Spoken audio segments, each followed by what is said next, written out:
Okay, we are broadcasting. We are All live. right. We're we're doing that thing we do every Wednesday. Hey, and it's Yeah, right at 7, man. yeah. That's why I started. Figured Scott and I were yakking beforehand. Scott's trying to whip together.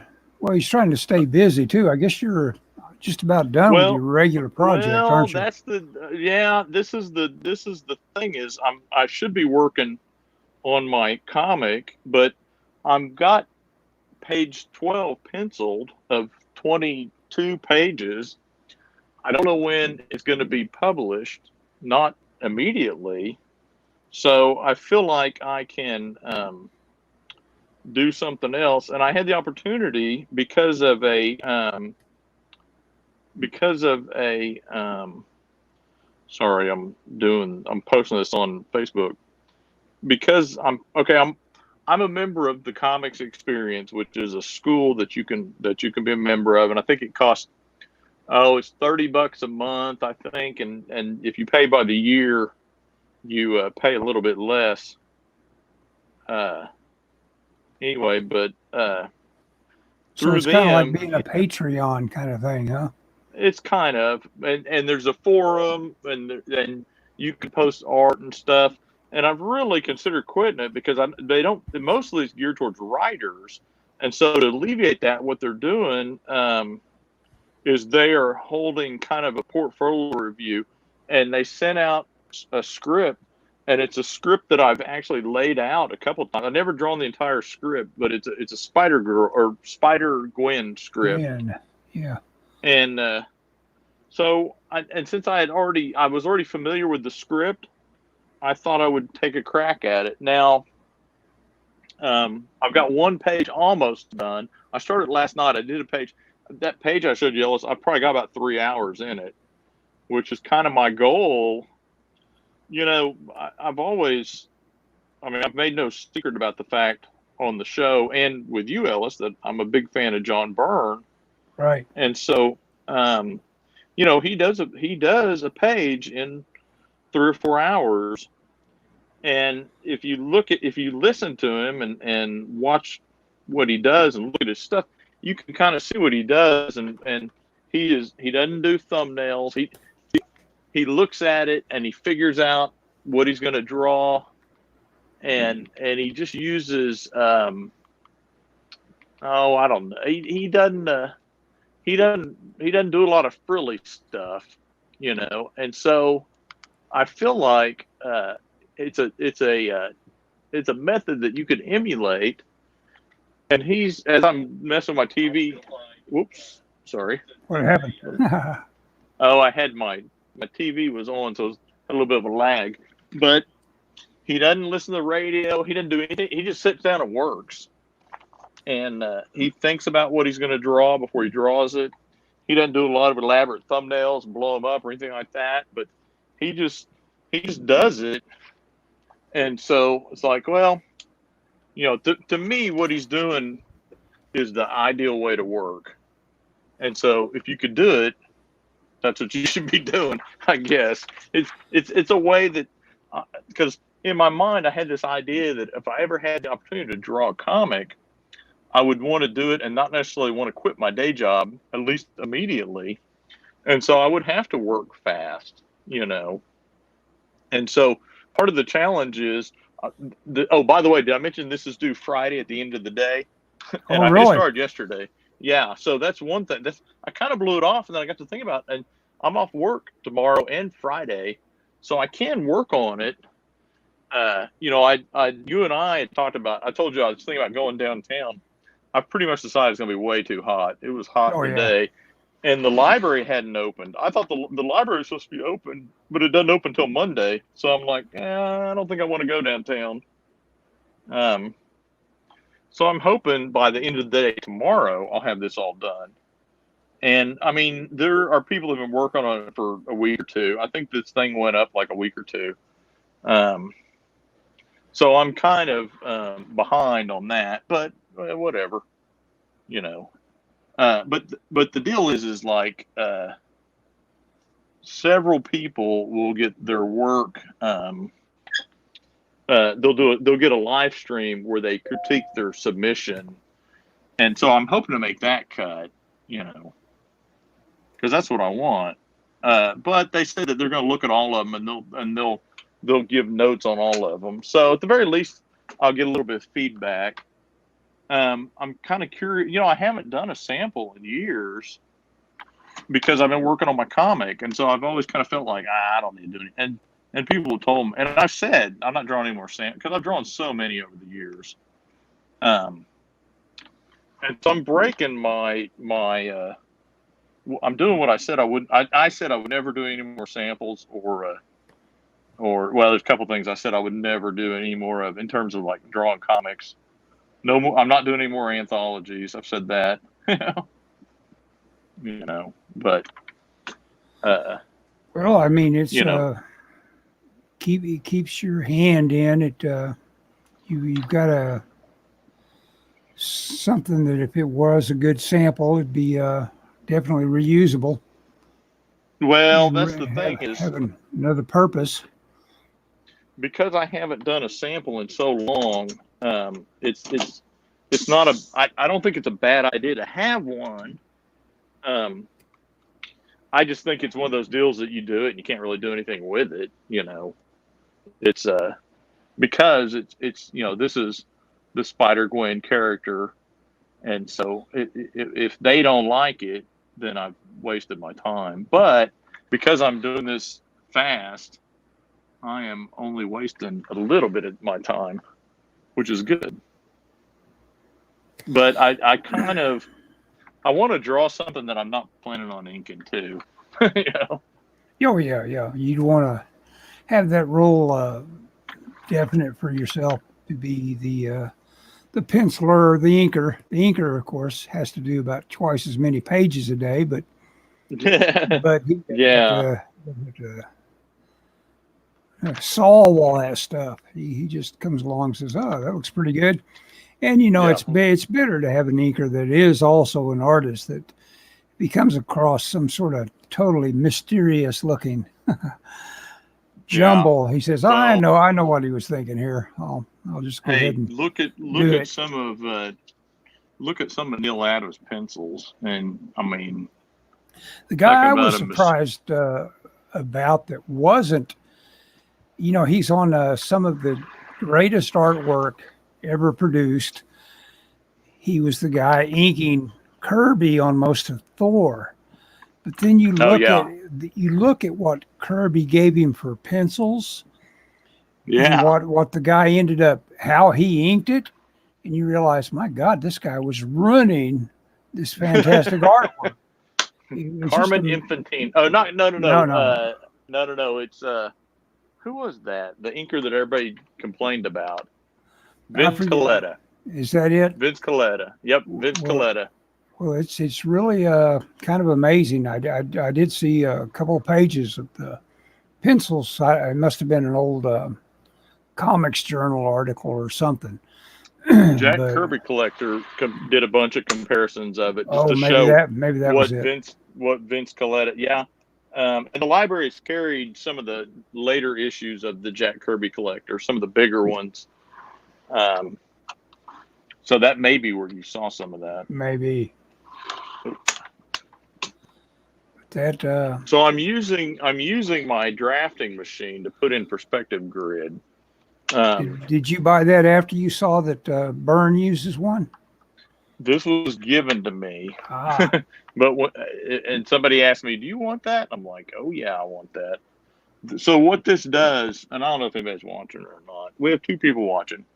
I don't use this a lot because I can't use it on top of my light table. I've done that, my light pad, and that's one reason why I didn't want to use the light pad on this, because I wanted to use the drafting machine. And literally, this is what it's called. It's a machine. It was made to do drafting, because I don't know how much as you can see. Yeah, you can see this.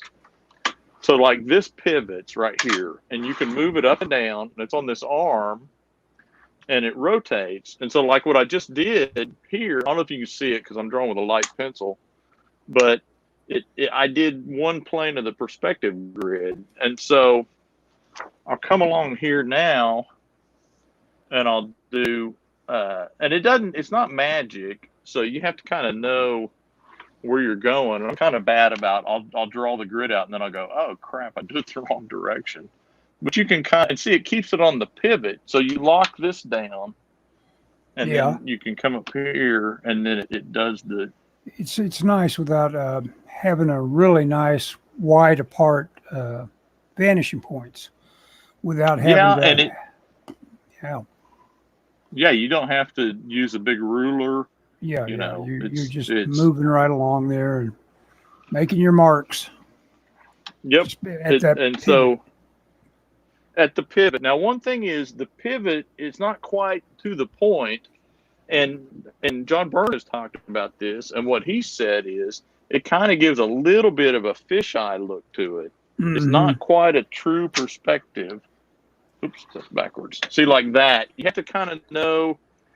If you don't know how perspective works, this will not help you. In fact, it'll make it worse for you because I know, like on this, and again, I don't think you can see this. Maybe I'll hold it up closer. I don't know if you can see that. Can you see my lines there, Ellis? Yeah. Uh-huh. So no, that's totally usable there. It fans it, yeah. And but if I didn't know where, you still have to think about where your vanishing point is going to be. Sure. But see, I've got enough stuff on here that I know how I'm laying it out. I've thought about it all in my head, and so this is going to be where Spider-Gwen is sitting on this fire escape, and the vulture's kind of circling over her, and they're kind of taunting each other. And so I'm kind of drawing this, and I know from perspective that it needs to be kind of like this, So I'll lock it down, and go for it. It's like I said, and I had one of these long before. It took me a long time to figure out how to use it.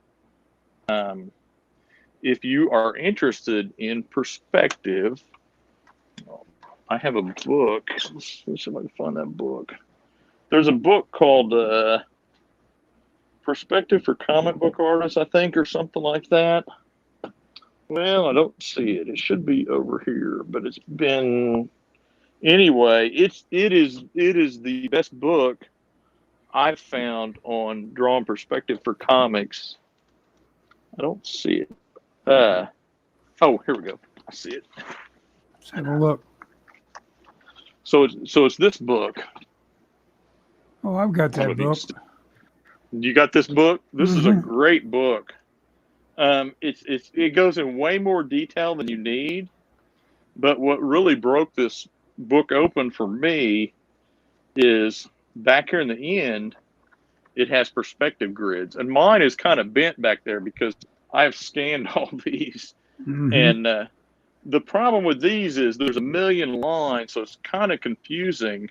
But if you do what I did and blow them up big, you can lay them on your light table and then trace what you need onto your picture. Great thing about ellipses in perspective. But that's a great book. If you don't know perspective and you want to draw comic books, that's a good book. So, like I said, some of it is kind of like it goes into a lot of detail. But I was fortunate. I've always been fairly good at perspective because when I was a kid, my cousin taught me about perspective. I have a cousin who's an artist, and he was going to school at OU about the time I was in junior high. And he would come over to my grandma's house because he worked with my grandma. He helped her. My grandma used to make draperies, and he would go over and help her cut out like cornice board. Just there's a lot of manual labor involved in making draperies. And so he would come over and kind of help her, and then he would come over and just hang out. And he kind of showed me how perspective worked. He explained to me like the railroad tracks and all that jazz. And it was something that really made sense to me from like day one. So, so I've always been kind of good at it. See, so like this panel is another panel. So there's going to be this is the vulture, and he's coming in. He's going to knock So Spider-Gwen is on the fire escape, and Vulture's going to swoop in and smash the fire escape. She's going to kind of leap out of his way. So I want kind of a brick pattern, or I want a grid it's going to be basically like this, because that's the brick going up, and then like this, because it's going to kind of, it's going to be an angle like this, if that makes sense. That probably doesn't make any sense, but it does to me. I got to draw it, so. Yeah, that sort of thing. Yeah. You're probably the only one that can decipher what you got there.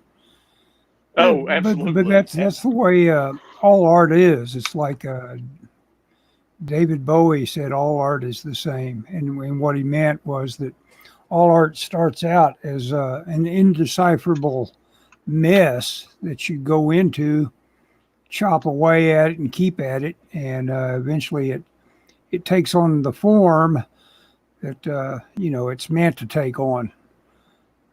Oh, sure. After hard work and diligence, all of a sudden you have a song. If you've ever seen that Metallica special, those guys are just hating each other for their entire experience as a band. The entire time. Alcoholics. Yeah. But that whole, basically.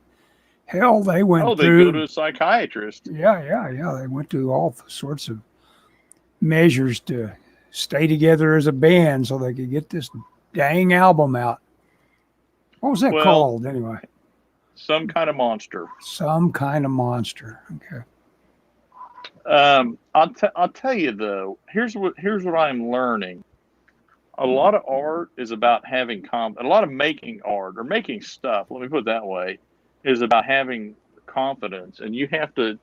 And honestly, a year ago, I wouldn't have attempted this three pages in 3 days kind of thing. But I'm like, I've been drawing this comic or 2 years ago but I'm like, I can do that. I have a good grasp of what I can do and my limitations, and it's like, I think I can do that. I may not. That's a good point. Is that a person does get confident after a while that it's going to turn a corner. I don't know how anybody becomes a painter, because it takes so many steps of not looking like anything until you turn a corner. Like if you watch James Gurney, who always has this great result. But if you watch him, and it's great to watch him, and you watch him, he just knows all the steps it's going to take, all the doors he's going to have to go through, and then he'll have something that he knows is at the end of it all, And, well, that's all of art, though. I mean, I'll give you an example. So at work. My work, like a lot of businesses, has been going through a lot of chaos, and our business has been hurt. And so we're kind of looking for things, specifically my department is looking for things that we can do to help out the company. And so I was approached last week about doing this project, and it's a convenience store. I won't say which one, but they do plaques, and for like years of service. Like if you work there like 20 years, you get a plaque. The plaque has a portrait of the recipient on it, and we're getting like 20 of these a month to do. And there's one guy that's doing them, and he's figured out. And we got the job because the people that were doing the company that's done it before couldn't keep up with them, and so. So he figured out how they were doing them. They were using kind of a clever. They were taking a photo. They were taking a photo into Photoshop, and they were using it like a threshold to build like multiple layers on different tones or different off the photo, getting different gradations. and then they were converting those to a line pattern. And then on top of that, they were doing a little bit of drawing, but it looked really cool. And it was an etched plaque. It looked really cool. But the company that was doing it couldn't keep up with them. So this one artist who doesn't work for me, works in one of the other departments, was doing them. And so he approached me and was like, do you think you guys could do these? And I go, oh yeah, we could, and so we've been talking about it. So I was at a meeting, and the president of the company was there, and I was talking, this was Friday, and I said, it won't be any problem for us to do these. This is very much what we do. It uses a lot of Illustrator. I said, there's a few steps that we'll have to figure out, because he's using a method that we're not 100%. But so I did one today, and the guy was telling me they take him about 4 hours. And so I did one today cold, never done one before. Now I had his instructions. He had told me what to do, so I wasn't, but I did one in like 2 hours, and he's probably done, 24 of them, and it's like, hey, and he emailed me and he goes, do you want me to give you an easy one? Because he gave one of my guys one because he got free. And I said, give Pedro one. He goes, so, well, should I give him an easy one or a hard one? I said, well, give him an easy one. Let's see how you get. So then he asked me, do you want an easy one or a hard one? I go, well, I want a hard one, dude. and so, what he meant by that was it was a female. She had some challenges with making a portrait of her that looked good. And, she had a lot of hair that had to be drawn, that sort of thing. And like I said, I did in a couple hours, and I sent it to him, and I said, I don't know, I don't know if this is, what you're looking for, but here's what I did, let me know. And I haven't heard back for it because it was right. I knocked off about one today. And so I'll find out Monday, but I thought it looked pretty good, but the thing is when I saw what I had, and this is why I tell that story, is when I saw what had to be done, I was like, okay, I can do that. And so it was no big deal. There was no fear. Fear is kind of the enemy of making stuff. Right.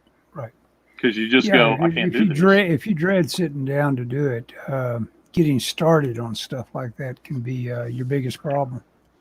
Oh yeah, you've got to develop a little bit of self-confidence. Yeah. Your callus, your mental callus. If you're a guitar player, you got to callus your fingers a little bit. Well, that's the thing is, and that's the bad thing about art is, if you when you start out, you don't know how bad you are, right. And so everybody starts out and thinks they're great, and so they have no problem with this, and as they draw, for example, or whatever, more and more, they start to realize how bad they are.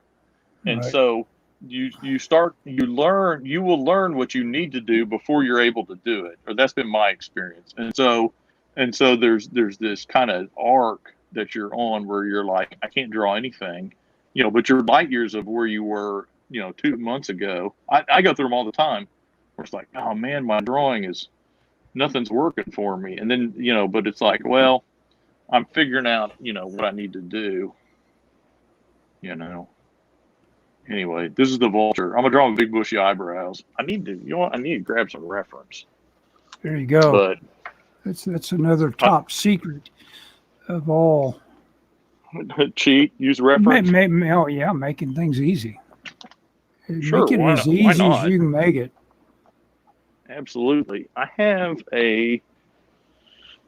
let's see if this book, no.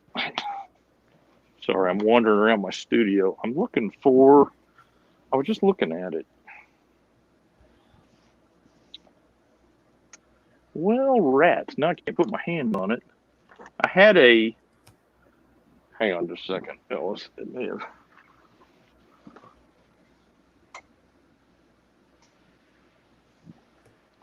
Well, I'm just trying to give myself a head start on my my schedule of 4 days on this project and 3 days on Blender. I spent a little time on Blender today, which was very good. It went very well. Studied for about an hour and a half or so.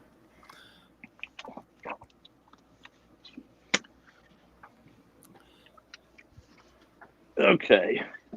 I found it. Okay. The The essentials. the essential Peter Parker, and there is a story where he fights the Vulture in here. I can find it right there. Oh, Is it I going had to it be marked. is it going to be Ditko or No, it's this is after Ditko. This is Marie Severin. she didn't draw it, Um, did she? yeah, she drew it. Huh. Yeah, I didn't know it's Marie a Severin did a whole lot of art. I know John Severin was quite the artist, and I thought Marie Severin. I guess she wasn't an inker. I guess she did either do art or the pencils or not. I don't know. yeah, she did the pencils on this story. Huh. Oh, it's the only. I thought there was more than one. So really, the Vulture is just a green bodysuit with a kind of a frilly neck and Right. long wings. I did one of these layouts before, and I found your notes, and that was one thing is you were like long wings, make his wings long, you know. Yeah, Or I think you, that's what I always call that a like letting it push you around. You shorten the wings because it's it it's a challenge that you want to show the wings, and so yeah, you make them shorter. And that's not the point. It's like either a long shot shows the magnificence of the wingspan, which is going to have no detail other than the fact you've got a really nice silhouette showing off that wingspan, or you're going to get in tight, and the reader is going to know that that's a fantastic wingspan, but he's not going to see it. You know. yeah. Well, I'm I'm gonna give him. Yeah, I want him to have that big wingspan for sure. Now I'm gonna cheat this one a little bit because I don't want him to take up this whole panel. So I think when he throws his wings forward, they kind of, arch out.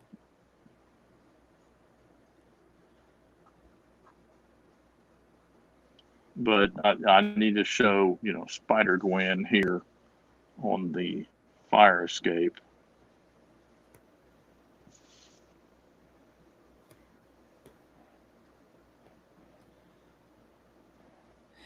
I finished seeing the first three seasons of Ozark on Netflix, Oh yeah, and it was quite a trip. It became annoying in a couple of cases.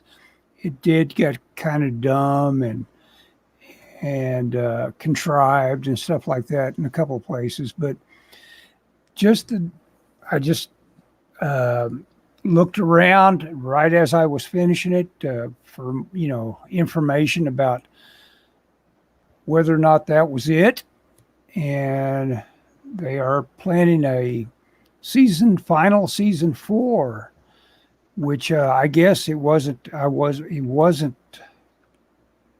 in known for certain that there would be a season four.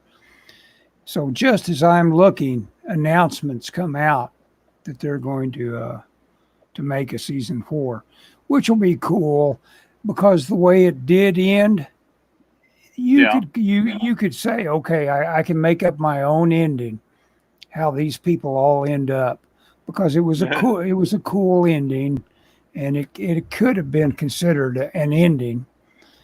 But no, with a little room to breathe now, they're going to go add an extra 4 episodes. Yeah, it could be a very cool. Oh, is that Call. considered their season? Is 4 episodes? No, they're going to add 4 episodes to their usual 10. So it'll For be the a final. full. I thought you were saying the final season was only going to be 4 episodes. I was like, No, wow, that's they're adding 4. Yeah, I'm sorry, that wasn't very clear communication.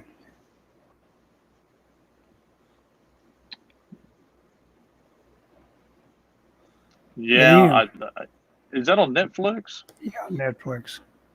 Oh yeah, did we talk about that last week, or we've Yeah, talked about that I because think we did. And I added, I've said I don't know anything about it just because I don't. yeah. I Well, mean, yeah. well, I don't have Netflix. I'm Netflixless.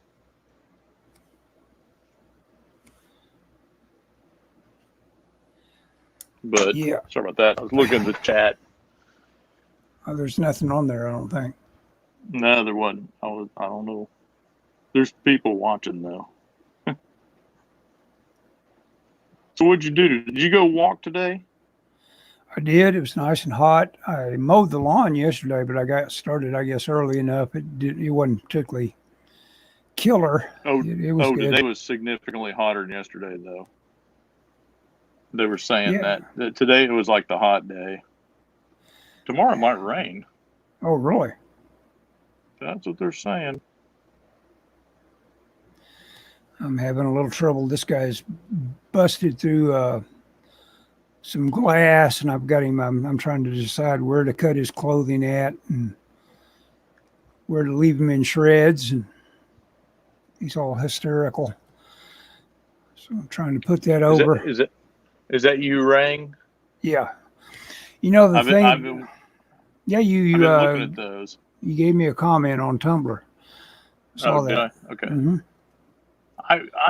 I still we need at some point we're gonna film another short. I had a lot of fun with all those, Ellis.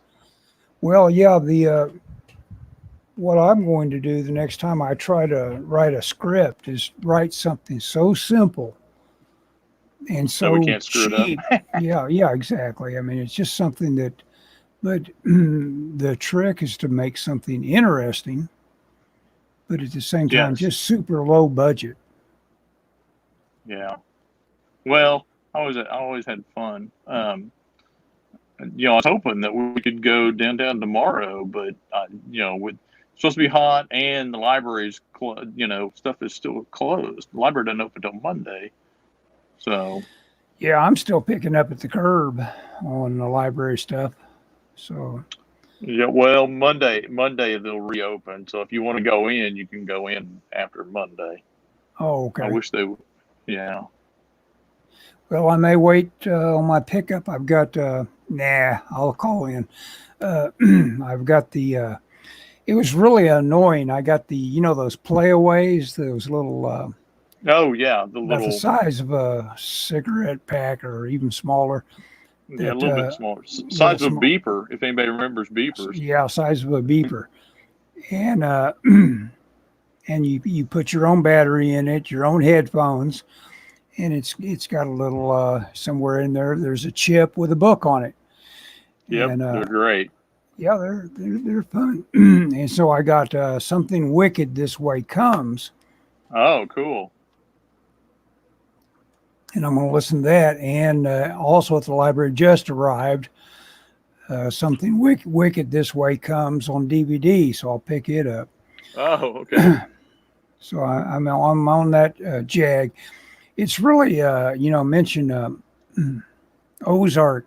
There's this character in it that he's kind of this brilliant kind of hillbilly that comes from a family that is just legendary in the area for being no good. They're all criminals.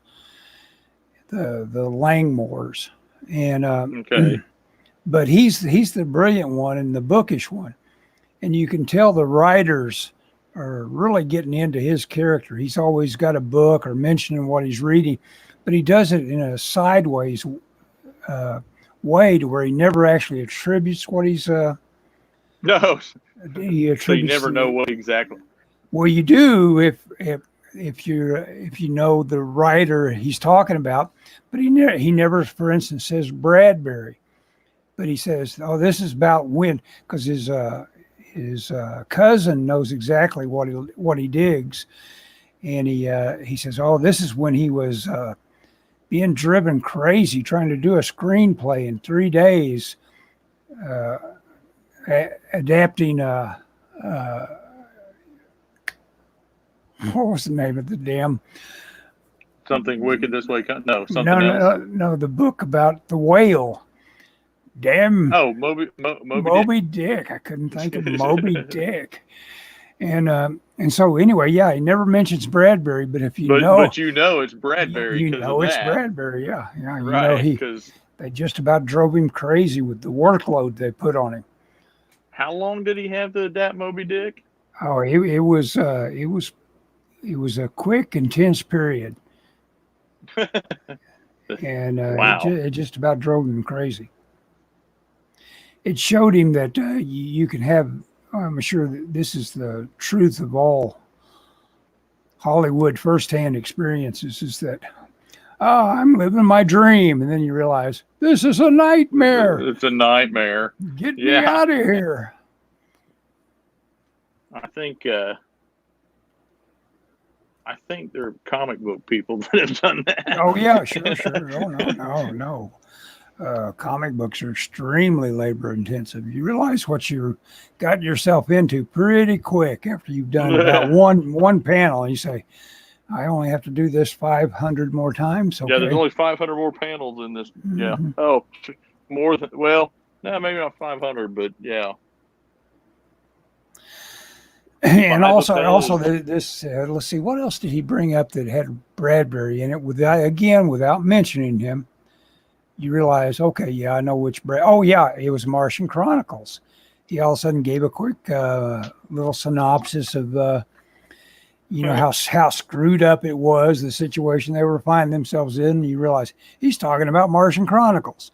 So obviously Bradbury is one of his favorites. And then when they walk in on him one time, his hand has got it partially covered up, but you can see it's Olaris. He's reading Solaris, and I put it on pause so I could lean up close, and sure enough, it's Stanislaw Lem. Oh yeah, Lim. Yeah, the Polish, something like that. Yeah. Writer. I think he's Russian. Yeah.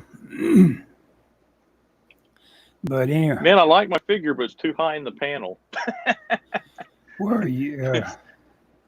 Yeah. I learned the hard way to just redraw stuff. Just the other day, I realized I had been inking on my blue line layer, and I said, "Oh man, I made a mess."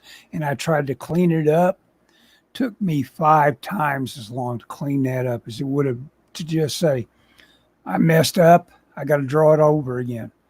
And that's what I'm doing. Yeah, I like the angle I got the figure at. So it's like because he needs to look like he's coming from up, because he's diving on, and so and I've got my figure.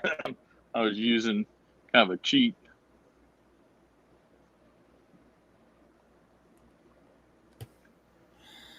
I'm doing the same thing. I'm having problems with getting satisfied with what I got here.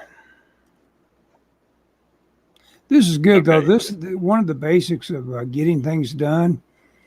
Yeah. That people talk about, little tricks they play, is they try to do a lot of work and try to finish their quota, and then start a fragment for the next one, so that their entry into the next day's work is like, oh yeah, I got this fragment going. Now I got to get in there and finish it. Yeah. Hang on just a second, Ellis. I'm actually walking downstairs. Okay. I gotta grab something. I don't know if I'll lose you or not. I may lose you. You may lose me. It sounds like it's getting a little breaky uppy. Yep. I'm going back upstairs though. Man, my headphones were completely charged, and now they're about dead. I think my Apple headphones are showing their age. Hang on just a second. I'm gonna plug in some headphones.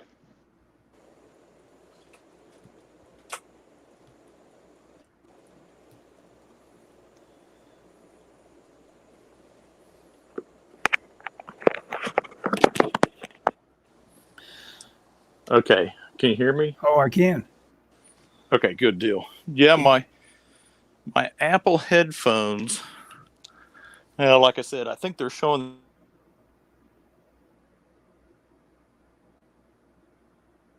showing. Did you freeze? What's up? Something happened. I think Scott just muted himself somehow.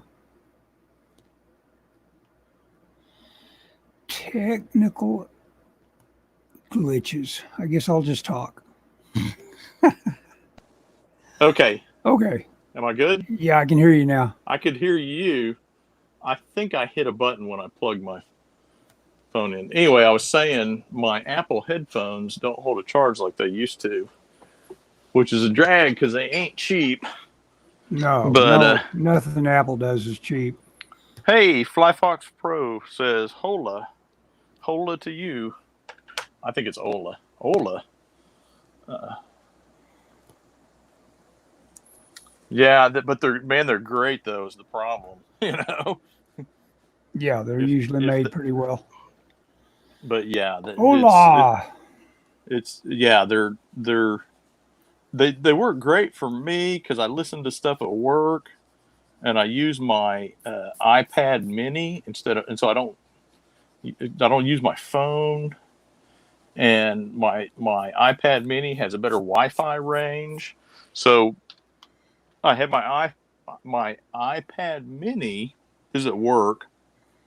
In the office, I use my iPad Mini, and that allows me to use my phone, and I don't connect my phone up to the Wi-Fi, so I don't worry about there being any kind of, hey, you sent this email on our Wi-Fi, and we don't like that, kind of thing.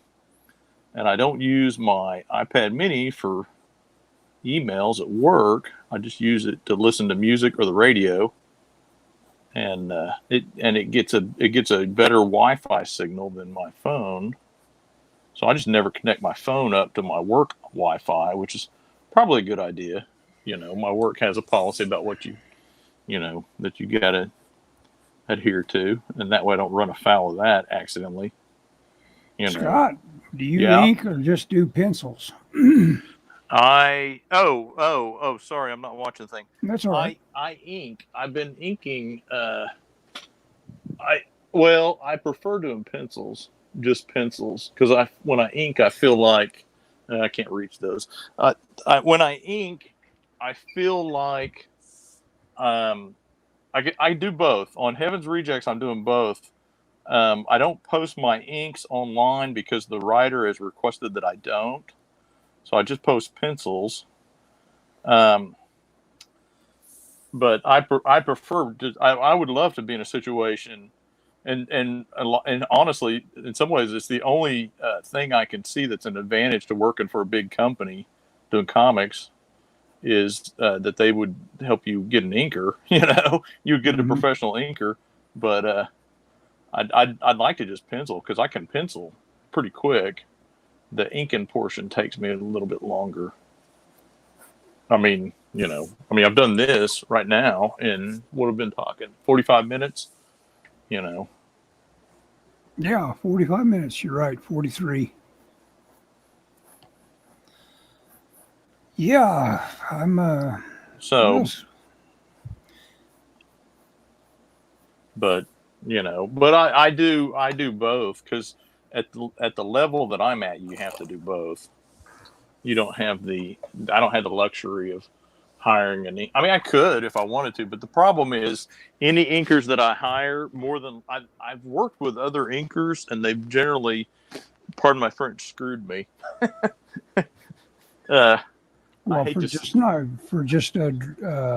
Failing on the pipeline.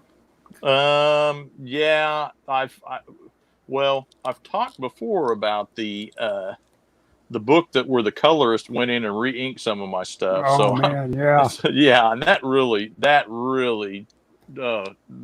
still pisses me off to think about. So I'm always leery of something like that. But I've done other projects. I did one project that it was a story. I don't want to talk about what it was too much because if the person that did it listens, I don't want them to think. I don't want to identify the project. But I worked on a project that literally, I would still be working on this project If it just there was a lot of stuff that were really cool about the project. If it had panned out, I would still be working on it. But the inker took like a year to ink it, and I don't think he killed the project, but it just was not good, Yeah, that the collaboration. It's tough, man. Oh yeah, yeah. And most arts are collaborative. That's the thing. Or most anything that's commercial as art is collaborative. Yeah, you gotta being a painter, there's that. But even there, you probably end up with your people if you get it all successful. Thank you, Fly Fox Pro. Well, Fly Fox Pro said, if I win this contest, I won't let someone change your inks or your. Okay. Well, thank you. I appreciate that. I don't know exactly how big your project is, but if you win and we work on it, we'll definitely come up with a system that works. I'd love to get Ellis to ink something for me, but I don't trust him. Oh, I'd ink it digitally. It might look pretty good. The problem is, here's the thing. Here's the trick that as it's been explained to me about finding like collaborators and stuff. You have to find someone that is at your level. And I don't mean that like egotistically, but you have to find the best professional person that you can possibly get. And so, like, a lot of my stories never went anywhere because I was working with people that were like kind of like me, that didn't have a track record, didn't have any connections, and so they struggled. And so all these projects I work on never went anywhere. And so it was only when I got hooked up with a writer who is not a superstar writer, but he's a good, solid writer, and he's got a track record, and he's put out books so I'm working on a project that is more than likely, nothing's for certain, but more than likely going to get published, And so you have to find, I would need to find an inker that was as driven as I am and would get the stuff done, but wasn't so professional that they could go get a job at Marvel or, and so sometimes it's hard to find that. Well, yeah. That's why everybody's always fishing around for students coming out of school that are actually a little bit of a prodigy, to where they can get a little work out of them before they get their job in games. And just skip comics. Do a comic before you go to work for Rockstar or whoever. I don't know who the hot game. Last I heard, Rockstar was in some sort of weird trouble. Everybody is in trouble nowadays. Nobody can live nowadays in these politically correct times. They're trying to take the Mount Rushmore down. There's nobody can do anything that the current thought police thinks is acceptable. Oh yeah, that's and they're and some people are going along, but I'm seeing a little bit of backlash of some of that. This kind of, what are we doing? But not enough, obviously. Fly Fox Pro says, fortunately, it's a lot easier to find people at my level, low level amateur. Well, I am an amateur, but I've you've been paid a couple of times for your work. Oh yeah. I've been paid. The most money you made was for your tornado sequential. Oh yeah, I did a weather comic for one of the local news stations about it was weather safety, and I got paid altogether around $12,000 for that. Good God, y'all! Yeah, that was a great payday. Yeah. Oh, I still haven't spent all that money. Of course, speaking of great paydays, I guess Ethan Van Sciver has done it again. I guess he made $1 million on his latest Indiegogo. Oh my gosh. So there's all that speculation that he had poisoned the well or something like that. He wasn't going to be making that kind of money again, but no, I guess not. God, The point about him though is what he was developing for himself was, just basically a mailing list that was based on a larger pond than comic books. He was after Star Wars, pop culture. He was saying, you want to hear me talk about everything, basically. Yeah. Everything that I'm legitimately interested in. Check back on my show. Yep, I'm the man. Is that his first product? How much did he make on the first issue of that? Has he made $1 million before? Yeah, I think so. I think the other one hit $1 million as well. And he's not doing like a Doug TenNapel, very high end, huge hardcover graphic novel. He's doing like you'd expect to pick up off of a spinner, Oh yeah, Spinner, cool. a little. So he's got a lot of customers. Yeah. Or customers that are willing to pay for a couple of levels up, just to probably make original him art, happy. Yeah, that sort of thing. Well, yeah. I'm of two minds about that. I mean, one mind is obviously that's pretty impressive.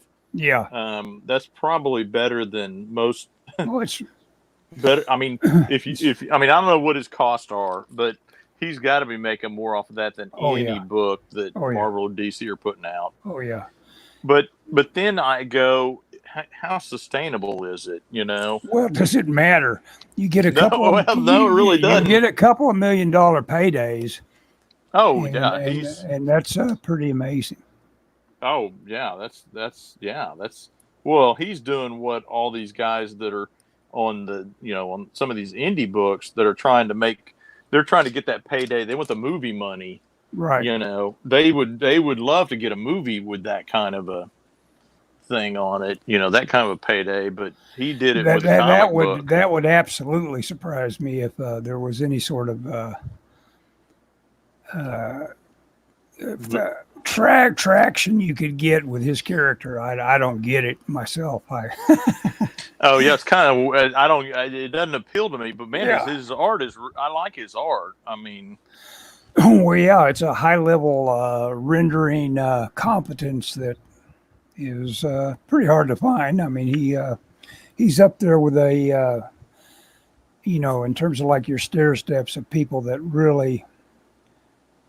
Oh yeah, he was go the extra mile as a renderer, but that's exactly what I don't get about comic book artists that do that.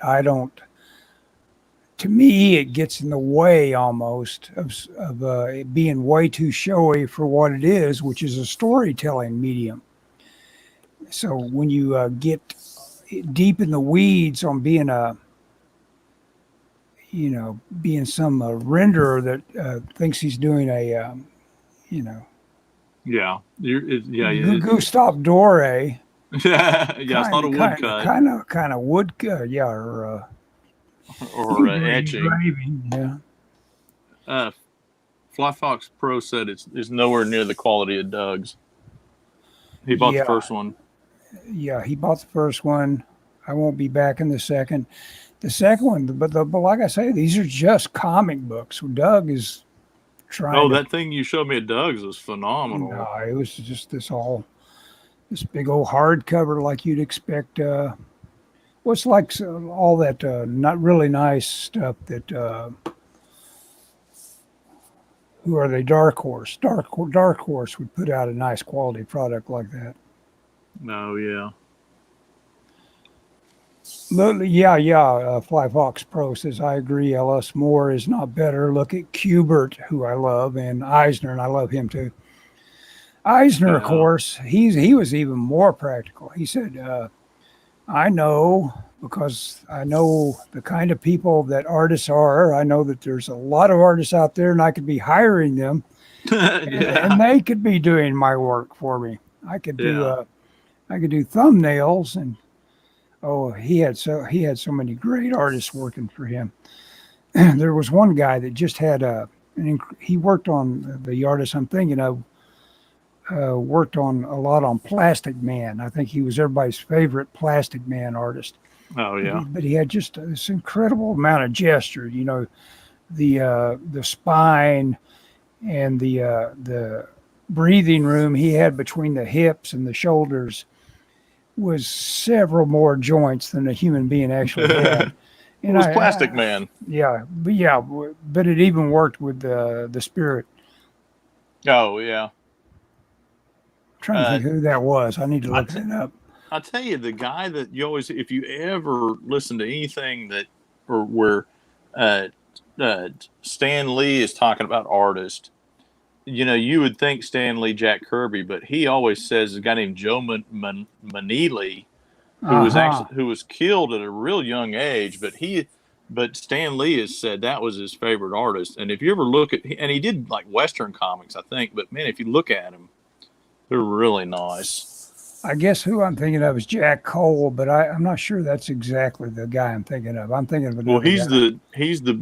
Jack Cole is the big Plastic Man guy that everybody thinks of when they think of Plastic Man. Oh, they've got a picture of him at his drawing table.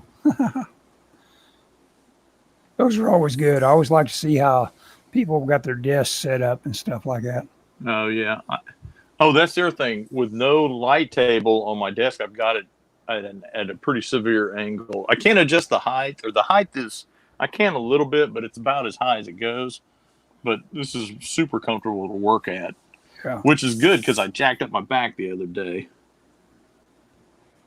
But, you know. Lifefox Pro is a big fan of C.C. Beck's Captain Marvel comics. Yeah, I remember those. Well, you know, Lifefox Pro, you're obviously kind of like me. You're wondering, how can I really don't want to be realistic. As much as I love Frazetta, I want to have it be a cartoon kind of stylization that I'm after. And I'm still looking for a kind of a style, and I haven't found it yet. And as a matter of fact, I'm going to write an essay on style acquisition so that I can become a style acquirer. And I've done it before. I've aped Magnola before, and I just need to. I like that thing. Go ahead. I like that art that you showed me that Doug did back. Oh yeah, I don't know when he did it, but where he drew, he drew a what was it, 6 panels, 4 panels. Where he tried to ape Magnola, yeah. Well, he did a bunch of different styles in that thing that you gave me. Oh, it was like a grid. Oh yeah, It was the same character in different situations. I'll go take it off my cork board. I'll be right back. Oh, okay. Yeah, Ellis gave me a copy of this, but it's a thing that at some point Doug did it, where it was different panels of the same character, kind of a superhero-y type character, but they were all rendered different styles. Yeah, I'm reading your comment here. My art has been developing lately since I started embracing my cartooning tendencies and not tried to be so mainstream. Yeah, I think that one of my problems for a long time was I tried to chase what was popular, because I had this idea that if I just drew the right style, then I'd get discovered and Marvel would snap me up out of obscurity. And I've realized it's almost impossible. I mean, you can look at what they're doing, but it's almost impossible because the styles change, and a lot of times I don't think they're really looking for what they have. They're looking for something a little bit different. I'm probably more in the realistic vein than Ellis, but I'm I don't know. I try it. My North Star, I guess, that I always aim towards is John Byrne. That's just I've found if I try and emulate John Byrne, then my poor rendering looks like something I like. Well, let me show this thing you were talking Oh about. yeah, show that. So this shows Doug was exploring. Should he go with this is very much what an animator might use, but he's using a lot more hatching, and he's using hatching with a certain kind of language that's all parallel. It's not cross hatching rarely. And Is this that the one, original? no. This Oh, is Xerox of it. oh, I was gonna say. But he's got different tool usages, and he's also got staging conventions that he's using per thing. And it's all it's obviously just thinking on paper about where he might be going with this. Is, I believe, was after he did Creature Tech, and he was just okay. kind of like feeling around. Like this could be called the Frank Miller Sin City kind of exploration. Yeah, where with a lot of everything- contrast. Yeah, and most importantly, letting you fill in the blank where lost lines exist. Lost lines are very exciting if you can do them well. And but mostly somebody from Doug's background would tend toward putting an outline around everything, and then Yeah. that's the way you do animation. Animation characters. So there's that, but that sort of thing. Style is about level of detail, how much of it you hang on to. See, Proportions. yeah, I think proportions. there's a lot about style. Yeah, I mean, yeah, the anime, obviously, everything you could say about anime, any note you had about what makes something anime would go to style. Yeah, certainly the traditional anime. Yeah. The one thing that helped me was in one of my sketchbooks I took a couple figures of John Burns and I made Xeroxes and taped them in there or glued them in there and just kind of copied them. Not necessarily it helps a lot to copy. but I was trying to figure out because I'd look at his work and I'd look at other artists' work and I couldn't figure out what I liked better. And one of the things I liked is how he constructed the figure. And so that really, to me, that was really eye opening to kind of look at this and go, oh, okay, this is, and I look at like older stuff that I did and it's like, my, and a lot of it's the way he drew the rib cage, the torso. Mm-hmm. But it's like my old stuff was very wimpy looking compared to this stuff. Well, that's the deal. Yeah, artists, you can ask them some sort of crucial question, and you will find out. I think it was the guy that used to do the shadow, and he was a member of the studio. You know who I'm talking about? Mike Kaluta. Mike Kaluta.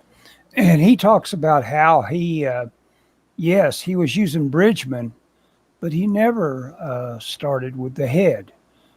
It was always he had to solve the torso first, whereas somebody else might say, hey, what's wrong with that guy? I always start with the head.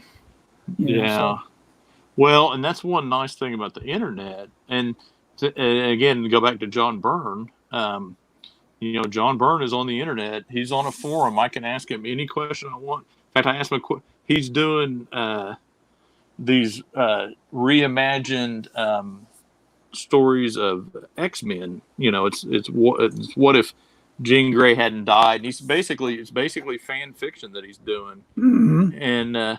And I was looking at some of them, and I noticed something he had in his art, and I was like, and they're just pencils, but I was like, okay, on this panel here, how did you do that? And he explained it, and it was like, oh, okay. And it was that is a great resource. Oh man, yeah, because it's like, okay, I want mine to look kind of like this. How did you do this? Mm-hmm. And that's kind of nice. Yeah, that was a great resource. It was very helpful. Hey Scott, we've gone an hour and 4 minutes. Oh, have we? Yeah. You about ready to? That's looking pretty good. Are you are just coming in with the heavier pencil Yep, right now? heavier pencil now. I did a 4H for my grids. I'm coming in with an H. Unfortunately, I used this is not Bristol board. This is copier paper. It's kind of a heavy copier. When Office Max went out of business, I bought a ream of this. And I did samples on this for years, and I did not realize how soft this paper is. It's Oh like yeah, drawing. you wouldn't want to ink that. No. That's why I'm using this for this, because it's like I don't want to ink, and I haven't drawn on it forever. But this is what, if I were going to San Diego Comic-Con in 2005, I probably would have done something exactly like this, except now I have the ability to print, and so I printed a Strathmore thing on here, but this isn't Strathmore paper, but it's my grid, so I don't have to lay out my grids. So it is 11 by 17. Yep, 11 by 17. Cool. Hey, okay, well, I will end our broadcast right now. You got anything else you want to say? I've got our links working again. Like I said last time, I need to check out some of our better than fiction kind of stuff. Oh yeah, no, I would just say, Fly Fox Pro. I hope you win the contest and we can work on your book together. Obviously, best of luck to you. Hope everybody has a safe 4th of July. Yeah. Yeah. Yeah. There's some insane people out there. Be careful. Oh, I'm surrounded by them. Yeah. Oh yeah. Well, just be careful and be careful. There's a virus out there too. Oh yeah. Big deal. Well, you wear a mask if you go out though, don't you, Ellis? No. Luckily, you never go out. Yeah, I don't go out that much. Do you have a mask? Do I need to I've got masks. Yeah, I've got. Okay. Okay. Okay. Well, I'm going to end the broadcast, Scott. Okay. Sounds good.